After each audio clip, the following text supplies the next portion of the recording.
Salutare băieți și bine v-am găsit la un nou episod, o nouă colecție. Aceasta este colecția finală de petarde, artificii, bombe, toate acestea, baterii, tot ce se poate. Vă mulțumesc foarte mult pentru toată susținerea de 700 de abonați ne-am strâns.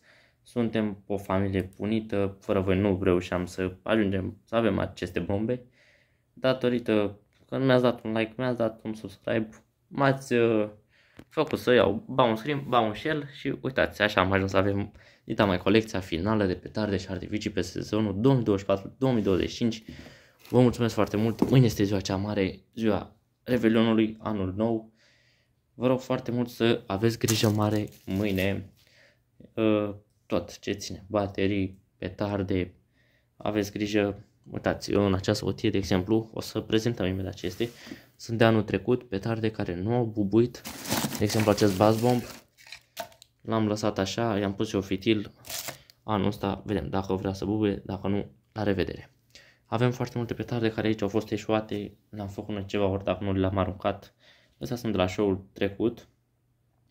Haideți să-i dăm drum, că avem ceva de prezentat, să nu ne lungim foarte mult.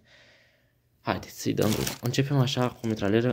Vreau să menționez că astea sunt de anul trecut, ce mi-a rămas de după Revelion, ce fac mai pus eu de pe aici. Aici avem o mitralieră de, nu știu, 120 de focuri. E bine, hai să arăt. Asta este micuță, nu este problemă de încălzire. Nu știu câte focuri are, 120 parcă. Pe aici avem niște bandă, câteva cutii de Dum Bum Piccolo, o cutie de Dum Bum Nano desfăcut, nouță gen. Mai aveam și una desfăcută, parcă încă o cutie, două cutii noi nouțe, Piccolo pe aici, încă câteva Piccolo, prezint și eu așa în mare, Cracking Balls. Aici avem un Titan 5, acesta este, haide focalizează, 5 grame sau nu știu exact câte are. Bun, petarde care scot niște fum, flacără și așa. Asta este bun. Un ce asta, FS5 de 2 grame, niște fitil. Ce petarde mai avem? Niște silver cracker, parcă mai aveam câteva. Na, nu este ceva prea wow aici. O petardă, ăsta de la shell-uri de fitil, trebuie să le punem înapoi. Fitil, bla bla bla. Na, nu e cine știe ce. Haideți să trecem. Asta o dăm, am prezentat așa pe repede, că avem mult mai multe aici de prezentat. Bun, aceasta este colecția de la domnul Marin Voinea. Pac. Nu prea am folosit foarte mult din ele, așa că o să prezint și eu pe repede, nu mai stau să le detaliez. Dacă doriți să vedeți ceva mai detaliat, vă uitați la colecțiile anterioare, acolo este mai detaliat, totul frumos, elegant. Avem o cutie de Wolf 1, niște petarde ok, câte grame au? Parcă nu știu, 1 gram, da, 1 gram. Punem deoparte. Două cutii de FS3-uri, producție nouă. Acestea sunt de 1,8 grame. Bun, cu flamă toate astea. Dum Bum Crackling, care am crezut că bubuie petardele acestea, dar nu ați apă că scot flamă și după aia crackling. Aici o că bubuie și ele. Acesta este cu flamă verde. O cutie de Dum Bum petarde cu un foc. 100 de bucăți, nici n-am desfăcut-o. O cutie de Gorilla, 5 grame. Acestea sunt petarde care sunt foarte calitative. Ale focalizează. Pac. Bun. Punem și noi deoparte. Ce mai avem pe aici? Un Original Vampire. Cred că mai am un set. Hai să facem ambalajul dacă tot. Băieți, sunt foarte multe petarde, eu zic chiar avem anul ăsta și facem show ce trebuie. Încă o cutie de Dum Bum Crackling cu flamă roșie de astea. Bă, flama chiar sunt faine pentru flamă. Ce mai avem? O cutie nouță de Cobra, 18 grame. Pac, aceasta este. Na, bine, nu știu, facem cu 18 grame când avem 100, scrim așa. O petardă aici, Super Troll, 0,5 grame, bonusul, din câte țin minte, pac. Avem un pachet de vulcanii laser, Fire Show, știe toată lumea, vulcanii care scot scântei,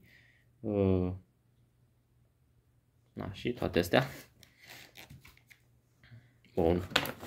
Băieți, încerc să filmez și eu mai repede ca să pot să pregătesc totul ce este aici pentru ziua de mâine, că mâine va fi o zi full. Dăm drumul la show de dimineață, începem, bum, bum, de seară scrim 100, le prezentăm și pe doamnele imediat.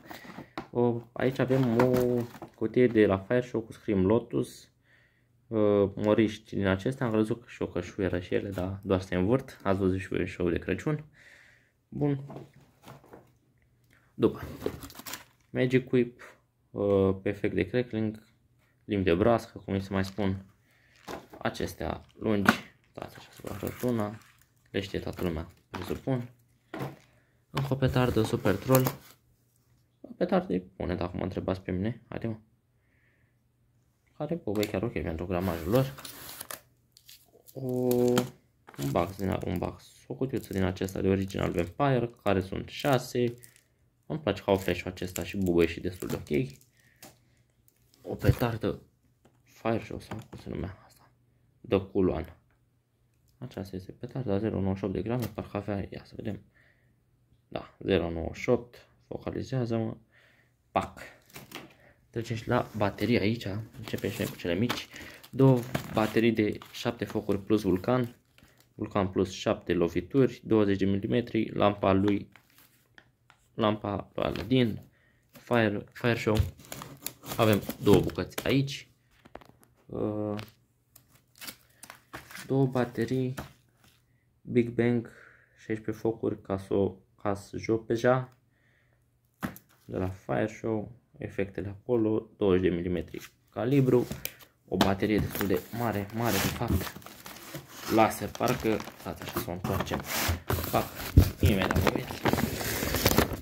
bateria laser, 20 de mm, 100 de focuri de la Fire Show, o baterie destul de interesantă, cu efecte foarte faine. Dacă tot suntem la baterii, să prezentăm și bateria Super Ace. Hai să dăm minunăția asta. Bateria Super Ace, 200 de focuri, 20 de mm de la Triplex. Da, facem show cu asta la 12 noaptea când a plecat asta. Pleacă și shell-urile. Facem show. Haideți să vă arăt și ce este homemade. O mitralieră de 2000 de focuri, aproximativ, plus minus, nu știu exact, dar a fost de muncă aia și are peste 1000 de focuri, lejer, doar pe o parte mă refer. Deci undeva la 2000 de focuri. Are undeva la 7-8 metri, nu știu, e destul de lungă. Dacă intrați pe TikTok la Pirotehnici oficial, am lăsat și TikTok, acolo puteți intra, dați un follow. Am un TikTok care chiar a ajuns destul de viral, undeva la 60.000 de vizionări are și 1000 și ceva de like-uri, parcă. Intrați acolo, o să vedeți cât de lungă este imensă. N-are rost să o întind acum că o întindești odată și bine. Bun. Acestea sunt de la domnul Marin Voinea. Anul viitor, dacă nu aveți unde, puteți comanda de acolo cu mare încredere. Acum trecem la bomba de rezistență, cum s-ar spune. Bun. Și aici este artileria cea grea. Tot ce ține de 30 de tot, 100 de mm, 40 de grame, 50, 100, deci aici este arma secretă. Haideți să începem cu, nu știu ce să iau, Gold Hunter-urile, dacă tot sunt cele mai mici. Avem 11 Gold Hunter-uri, nu știu, câteva Gold Hunter-uri, ia să vedem câte avem. Deci avem 3 bucăți odată, bine că iau cu shell-ul. 3 bucăți odată aici, mă luăm încă 3, 6 bucăți încă o dată aici. Gold Thunder, uitați, așa arată, să vă le și arăt. Acestea sunt 42 de grame plus 15%, nu știu ce este exact, plus flama, deci undeva la 50 de grame zic eu, cu flamă, adică doar flama, 42 de grame explozia. Haideți că ne și încurcăm o leacă, dar sincer am emoții foarte mari pentru ziua de mâine. Deci cât am zis, 6 plus încă 2, aici 8 bucăți și încă 3, 11 bucăți de Gold Hunter. Aici avem armament greu. Bun, mergem la această minunăție. Scream 100 Limited Edition. Acesta este. I-am pus fitil de prelungire, să avem timp să fugim.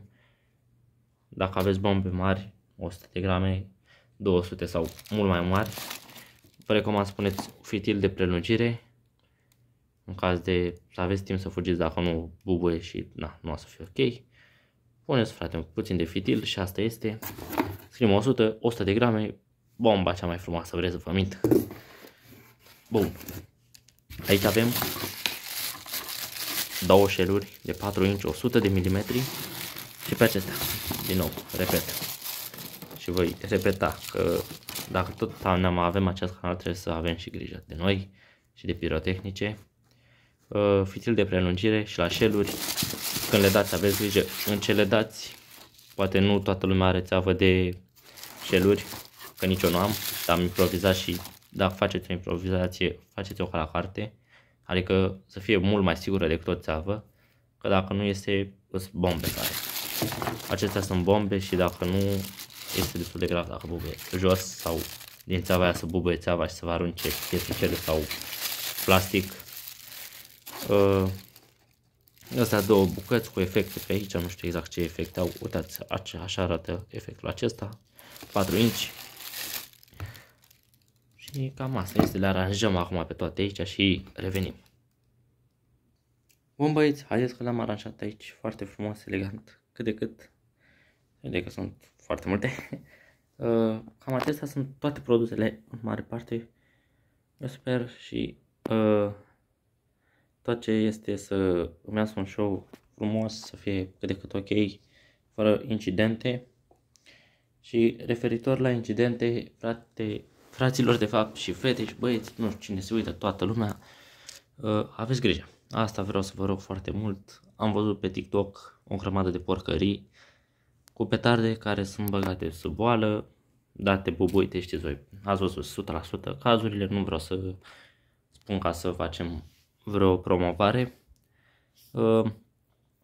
De asta nu o să fie permise cel mai probabil în cel mai apropiat timp F1, F2, F3, F4 la noi. Deci să nu aveți așteptare să fie la noi F4 cât de curând legale, că nu cred că o să fie, deoarece și fiindcă ați văzut și voi pe TikTok, petarde în coaste, știți voi, sigur ați văzut. Dacă nu bubuie petardă, v-am mai spus băieți, dar îmi place mie să vă repet. Aveți grijă, nu vă apropiați, de exemplu, dau și un exemplu, nu bubuie gorila asta de 5 grame, care 5 grame este destul de puternică. Pentru o mână, ca să bubuie mână sau orice, e foarte puternic, deci îți distruge mâna 5 grame. Dacă nu bubuie, ați lăsat-o, veniți peste o oră, două, dacă a bubuit. Dacă nu, n-are rost. Mai degrabă pentru o petardă de 10 lei să vă spargeți mâna, n-are rost, vă spun sincer. Am văzut multe cazuri care nu mi s-au întâmplat mie personal, dar am fost de față. Frate, uite, și de exemplu Screamo, care este o petardă destul de scumpă, să spunem. N-a bubuit, o lași 2-3 ore, vii la ea dacă se poate face ceva, îi pui fitil, exact cum am pus și eu, fitil, prelungire frumos și ia să vedem așa. Și atunci o să fie tot. Și mare grijă și la asta, în fine. Așa că vă urez tuturor un an fericit, mulțumesc foarte mult pentru tot. Un an fericit alături de cei dragi, cu toate cele bune, să fie mare grijă, din nou vă repet, mare grijă la noaptea dintre ani. Și ce să vă spun, petrecere frumoasă băieți, vă pup și mulțumesc foarte mult pentru vizionare, un like, un subscribe, un share la prieteni, m-ar ajuta enorm. Anul viitor poate să avem shell-uri mai mari, bombe mai mari, să sperăm, vedem anul ăsta, dați voi un like, un subscribe acolo, vă pup, vă mulțumesc mult pentru vizionare.